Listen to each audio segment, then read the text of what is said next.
আমাদের পরের টপিক, সেটা হচ্ছে প্রতিস্থাপন বিক্রিয়া। তো প্রতিস্থাপন বিক্রিয়ার অনেক বড় একটা লেখা আছে এখানে, যে কোনো অধিক সক্রিয় মৌল বা যৌগমূলক অপর কোনো কম সক্রিয় মৌলে বা যৌগমূলককে প্রতিস্থাপন করে নতুন যৌগ উৎপন্ন করলে সেটাকে, সেই প্রক্রিয়াকে বলা হয় প্রতিস্থাপন বিক্রিয়া। আচ্ছা, ঘটনা হচ্ছে আমাদের এই যে বিক্রিয়ার কথাটা বললাম, এটা হচ্ছে বোঝাটা একটু মানে এখন এই কথাটা দিয়ে কিন্তু অনেকে বুঝিয়ে নেই। তো আমরা একটা উদাহরণ নিই, খুবই সাধারণ একটা উদাহরণ। মনে করো তুমি একটা চিকন মানুষ, অনেকে চিকন হইতে পারো, অনেকে হচ্ছে মোটা হইতে পারো। তো তোমার হচ্ছে মনে করো একটা অনেক মোটা একটা বন্ধু আছে। আমি কাউকে বডি শেভিং করতেছি না, জাস্ট চিন্তা করো যে একটা মোটা তোমার বন্ধু আছে। তো সে কি করলো, তুমি হচ্ছে চিকন আর এ হচ্ছে মোটা, এ এসে তোমাকে ধাম করে একটা ধাক্কা দিল। তো ধাক্কা দিয়ে তোমাকে সরাই দিল, ঠিক আছে? তাহলে তুমি এখান থেকে সরে গেলা। তো তোমার এখান থেকে পজিশন চেঞ্জ হয়ে তুমি অন্য একটা জায়গায় চলে গেলা, সরে গেলা। এবং সরে যাওয়ার সাথে সাথে সে কি করলো, তোমার জায়গাটা দখল করে নিল। মনে করো তুমি হচ্ছে এখানে যেখানে দাঁড়াইছিলা, তুমি মনে করো একটা লাইনে দাঁড়াইছিলা জাতীয় সঙ্গীত গাওয়ার জন্য বা কিছু, সেখানে হচ্ছে তোমাকে ধাক্কা দিয়ে তোমার জায়গাটা দখল করে নিল। ফলে কি হয়েছে, তোমার কেন জায়গাটা দখল করলো? কারণটা হচ্ছে সে বেশি শক্তিশালী। বেশি শক্তিশালী সে কি করলো, কম শক্তিশালীকে, তোমার যে কম শক্তি, এই কম শক্তিশালীকে রিপ্লেস করে দিল বা প্রতিস্থাপন করে দিল, ধাক্কায় সরাই দিল। একইভাবে প্রতিস্থাপন বিক্রিয়াটাও ঠিক সেম কাজ হয়। জিঙ্ক অনেক বেশি সক্রিয়, কেমিস্ট্রির ভাষায় শক্তিশালী কথাটাকে সক্রিয়তা বলা হয়, ঠিক আছে? কেমিস্ট্রির ভাষায় এই শক্তিশালীকে সক্রিয়তা বলা হয়। তো কেমিস্ট্রি হয় কি, বেশি সক্রিয়। ও কি করবে, এই H2SO4 এর আমাদের হাইড্রোজেন যেটা আছে না, এ হচ্ছে কম সক্রিয়। ও কি করবে, ধাক্কায় সরাই দিবে, এবং সরাই দিয়ে এখানে জায়গাটা দখল করে, দেখো সালফেটের সাথে কে যোগ হয়ে গেছে, জিঙ্ক। তাহলে জিঙ্ক হচ্ছে জায়গা কিন্তু দখল করে নিছে, এই যে দখল করে নিছে, এবং হাইড্রোজেন হতভাগাকে সরাই দিল, এই যে বেচারা হাইড্রোজেন সরে গেল, ঠিক আছে? এই বিক্রিয়াটার নামই হচ্ছে আসলে প্রতিস্থাপন বিক্রিয়া। এখন আমি হচ্ছে যদি বলি যে সক্রিয়তাটা বুঝি কেমনে, যে কে বেশি সক্রিয় কে কম সক্রিয়, এটা বুঝবো কি করে?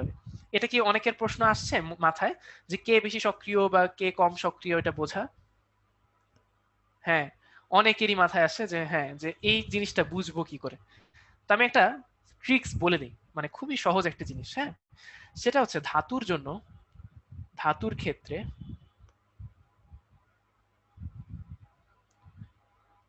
ইলেকট্রন ত্যাগ করে।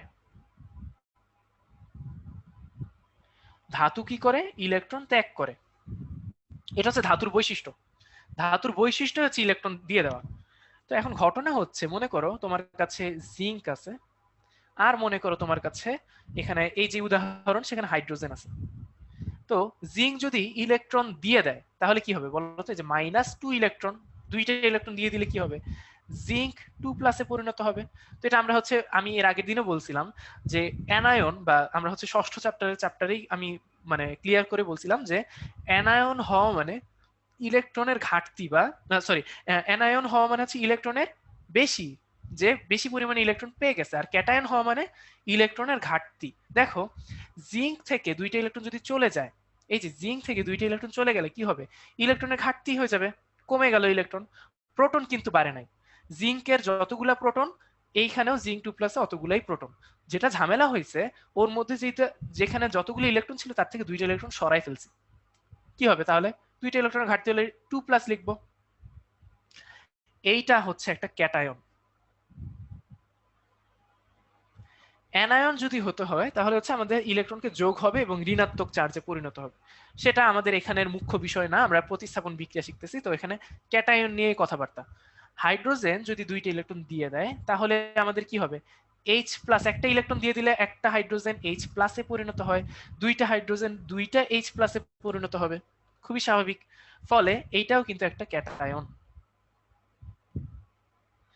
এখন এই ক্যাটায়ন দুই ক্যাটায়নের মধ্যে কে আগে ক্যাটায়নে পরিণত হবে, এইটা হচ্ছে প্রশ্ন, যে কে আগে ইলেকট্রন ত্যাগ করবে।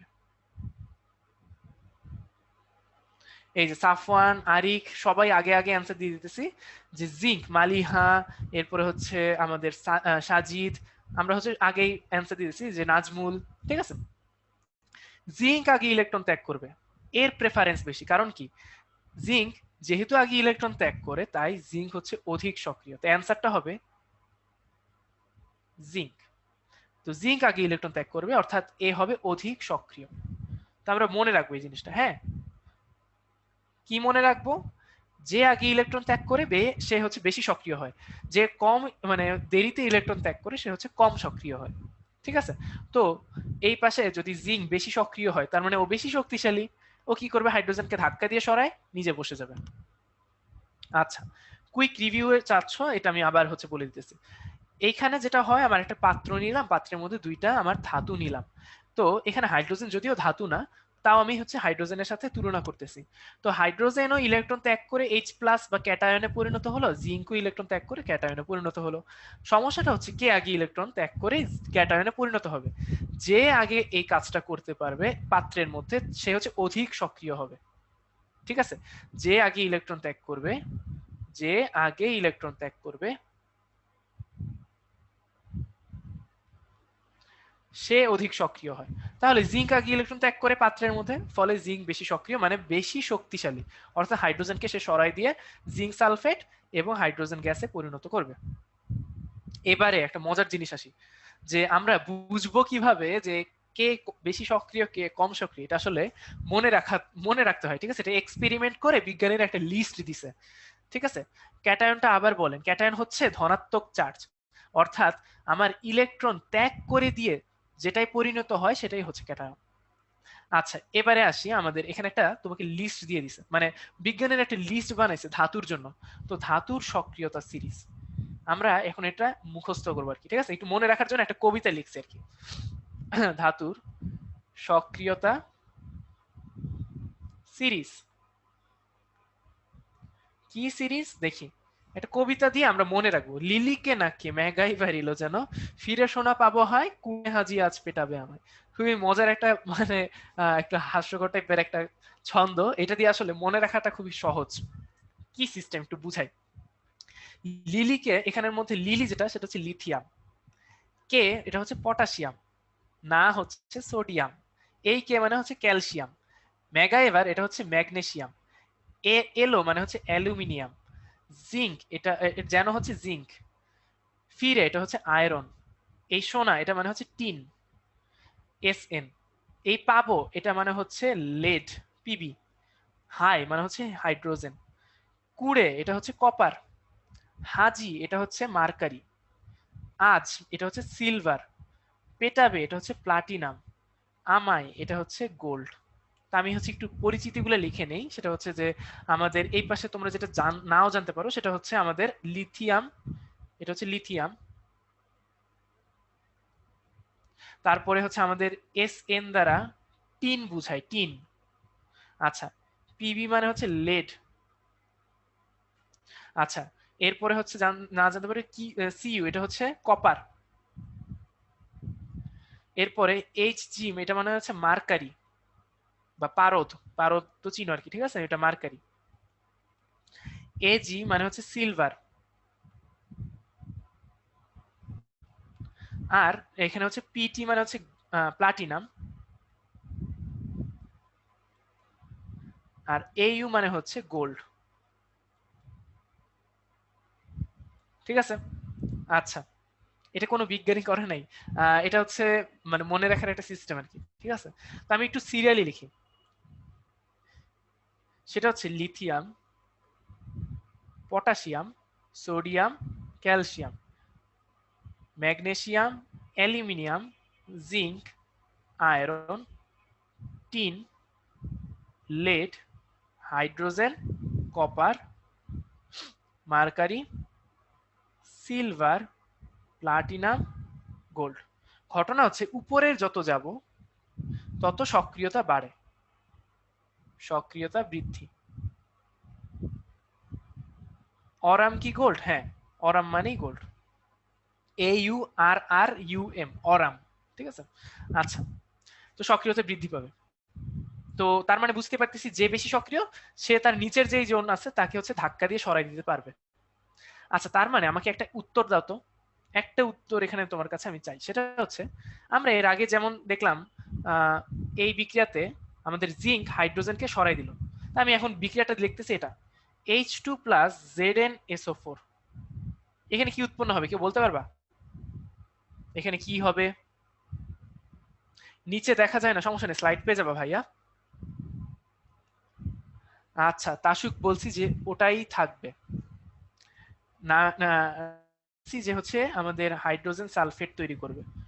আচ্ছা, অনেকেই অনেক কিছু বলতেছে। ঘটনা হচ্ছে এখানে কোনো বিক্রিয়াই হবে না, বিক্রিয়া হবে না। কি হবে বিক্রিয়া হবে না? কারণটা হচ্ছে আমরা জানি যে জিঙ্ক বেশি শক্তিশালী, হাইড্রোজেন কম শক্তিশালী। তার মানে এটা হচ্ছে বেশি শক্তি ওর কম শক্তি।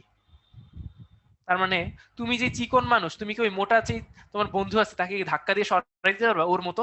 পারবা না কিন্তু, সেই উল্টা আরো বেশি ধাক্কা দিয়ে তোমার সরাই দিবে। সুতরাং এই হাইড্রোজেন কোনোভাবেই এই জিঙ্ককে প্রতিস্থাপন করতে পারে না, প্রতিস্থাপন করতে পারে না। তার মানে এটা ক্লিয়ার হয়ে গেল আমাদের যে আমাদের কোন একটা প্রতিস্থাপন বিক্রিয়া যেভাবে হয় সেটা কিন্তু উল্টা বিক্রিয়াটা হওয়া সম্ভব না।